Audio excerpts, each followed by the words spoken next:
Cristina, professora alfabetizadora aposentada, contudo, militante pela alfabetização. Por quê? Porque é na alfabetização que eu venho construindo a minha história, tanto profissional, acadêmica, como de luta pela inclusão de todos no processo da leitura e da escrita. Alfabetizar as crianças, os adultos, é uma questão dos direitos humanos. A educação é um direito constitucional. Portanto, precisamos nos colocar nesse cenário para investir na qualidade e na conquista de todas as crianças e adultos para serem alfabetizados. Nessa minha trajetória enquanto alfabetizadora, eu me coloco como uma pessoa que depois de alguns anos se apaixonou pela educação. Por que eu me apaixonei pela educação?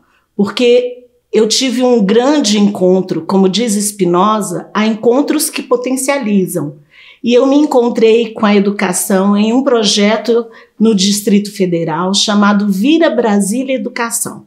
Esse projeto veio para trabalhar com as crianças que estavam há muitos anos repetindo, que não eram alfabetizadas. Brasília tinha um índice alto de repetência. E ao me envolver a partir de um curso de formação com essa proposta, eu fui me dando conta do quanto eu era apaixonada e continuo sendo pelo âmbito da alfabetização. Nesse sentido, eu fui estudando, trabalhando, tanto com as crianças quanto com a formação de professores. E fui me encontrando junto a esse grupo. Que grupo é esse? Grupo de Estudos pela Educação, Metodologia de Pesquisa e Ação. Esse grupo vem há mais de 50 anos pesquisando sobre alfabetização. E a pesquisa, ela não está apenas no campo teórico. É uma pesquisa que alia a teoria à prática. E foi me adentrando nesse universo que fui me encontrando e aprofundando os meus estudos e me tornando uma pessoa que milita pela alfabetização de todos. Em linhas gerais, esse grupo, ele tem ao longo desses anos pesquisado e hoje nós temos uma proposta pedagógica, didático-pedagógica, pós-construtivista. Pós-construtivista porque não desconsidera tudo que foi construído ao longo dos anos, ao longo da história da educação.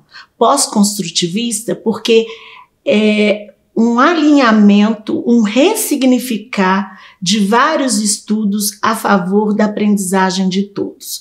Por que a aprendizagem de todos? Porque todos têm potencialidade para aprender, já dizia Rancière. E em sabendo que todos têm potencialidade para aprender, o GEMPA, esse grupo de estudo, em suas pesquisas, vem comprovando essa potencialidade. Nosso trabalho, ele inicia junto à classe popular, onde a gente tem o maior número de excluídos desse contexto da alfabetização. A tal ponto que hoje 44% das crianças brasileiras não estão alfabetizadas. E além disso, nós temos em torno de 7% dos adultos, ou seja, maiores de 15 anos, não alfabetizados. Ainda temos, em pleno século XXI, uma batalha a favor da alfabetização de todos. Quero dizer, uma batalha para que todos sejam alfabetizados. Ainda temos muito trabalho a ser feito. Para que esse trabalho aconteça, é preciso desconstruir uma série de conceitos que estão arraigados na educação. Um deles, a potencialidade de todos. É preciso não só apenas acreditar, mas trabalhar nessa perspectiva de que todas crianças, adultos podem aprender. Outro aspecto, só ensina quem aprende. Ou seja, o professor, ele é um eterno aprendente. Ele passa pela formação inicial, continuada e permanente. Afinal, o ser humano é uma pessoa em movimento, em constante mudança. E o profissional que trabalha com essa pessoa necessita compreender no sentido amplo que cada pessoa que está na sala de aula, ele tem uma realidade social, cultural, econômica, objetiva, subjetiva, cognitiva, diferenciada. Por isso que nós dizemos que a sala de aula é um microcosmo da sociedade. Um professor tem à sua frente todas essas questões e, por isso, precisa de uma proposta didática pedagógica que vai ao encontro dessas especificidades, que vai ao encontro dessas diferenças, dessas diversidades. Há pouco eu falei do percentual de alunos, crianças e adultos analfabetos. Esse é um percentual que revela o quanto o nosso trabalho ainda é excludente. E para incluir a todos, é necessário compreender essas diversidades, que passa também pelo índice de laudos que nós temos visto nos últimos anos, que passa também por um preconceito onde a saúde interfere na aprendizagem, e a gente acredita, com bases científicas, que não há doença que impeça a aprendizagem. Isso vai corroborar com todos podem aprender. Nesse índice de 44% das crianças que não estão alfabetizadas e 7% dos brasileiros acima de 15 anos que não estão alfabetizados, se nós formos analisar precisamente, são as crianças de classe popular, são os negros, são as crianças com alguma deficiência, seja ela física ou não, são as crianças com laudos. E olhar para essas crianças, para esses adultos, é ter um olhar voltado para estudar o caso e favorecer a aprendizagem deles. Mais uma vez eu reafirmo o quanto a educação tem sido excludente ao não oportunizar a aprendizagem para esses, com essas características, com essas questões. Então, é preciso unir forças a favor de que todos sejam alfabetizados. E unir força é ressignificar o processo de ensino e de escrita. É inserir a todos no universo da leitura e da escrita. Estar alfabetizado, inicialmente, é ler e escrever um pequeno texto, de tal maneira que se compreenda a informação e de que o outro também compreenda a informação que se deseja passar. Ou seja, é você estar socialmente incluso, é você poder comunicar com a sociedade de uma forma profunda. Estar alfabetizado nos primeiros anos é você iniciar esse processo, porque ao longo da vida isso vai sendo aprimorado. Oportunizar que as crianças aprendam nesses primeiros anos escolares, e eu digo aos 6 anos de idade, é poder favorecer o seu processo escolar ao longo dos anos finais, do ensino médio e da universidade. Enfrentar o fantasma da não alfabetização é oportunizar aos profissionais dessa área uma formação profunda. Eu pontuei a importância da formação inicial, que deve ir ao encontro dessas questões, que deve dialogar com a realidade para poder minimamente oportunizar essa formação inicial.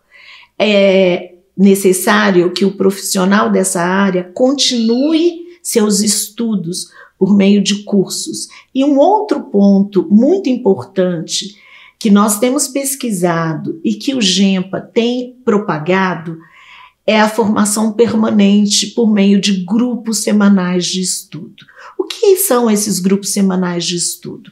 Os grupos semanais de estudo é uma oportunidade que os alfabetizadores se organizam durante a semana para estudar de tal maneira que ali a teoria, a prática, ou seja, a partir do conceito de didática profissional, ele vai analisar a sua prática junto com os seus pares e repensar seu planejamento a favor da aprendizagem de todos.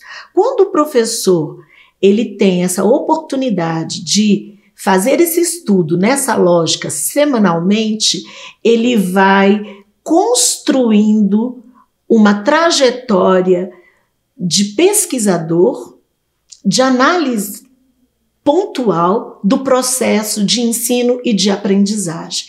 Dessa forma, ele tem condições de ser mais preciso com seu planejamento, com as suas intervenções. Afinal de contas, aprender é um processo que se dá ao operar com aquele objeto da aprendizagem. Operar com o objeto da aprendizagem passa pelos estudos de Piaget e Vygotsky.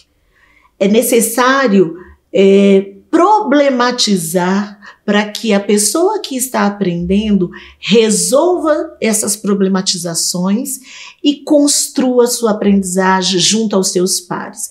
Isso acontece tanto no nível dos professores, quando se reúnem semanalmente, quanto no nível dos alunos, quando estão em grupo na sala de aula. Então, pensar uma proposta didática que vai ao encontro da diversidade é alinhar os eixos da leitura e da escrita por meio da leitura e escrita de letras, palavras e textos, em meio a situações desafiadoras, que inclui jogos, e em meio à relação com seus pares, que é estar no universo da sala de aula em grupo. Tudo isso sendo contextualizado, indo ao encontro desses diferentes processos que estão na sala de aula. Nesse processo de formação do professor, alguns elementos são importantes. Militar. Por que militar? O profissional da educação, alfabetizador, no caso que eu estou colocando, ele precisa ser um militante, ele precisa colocar a sua energia, o seu desejo para que todos possam aprender. Essa militância, ela não se dá isolada porque somos seres de aprendizagem. Como diz Vallon, somos geneticamente sociais. E a aprendizagem é um fenômeno social.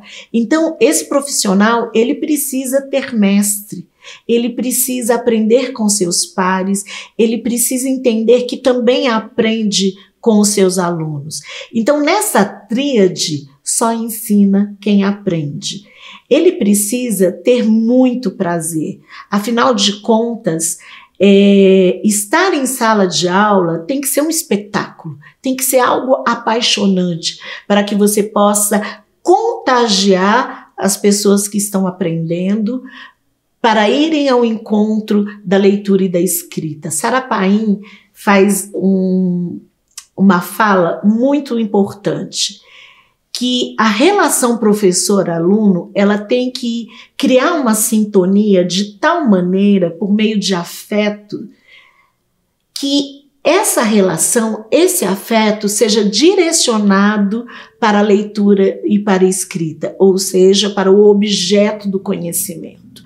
Então, é nessa relação de prazer, de afeto, de militância, de conhecimento teórico e prático, de aprender com os diferentes pares, que nós também construímos caminhos para que todos possam aprender.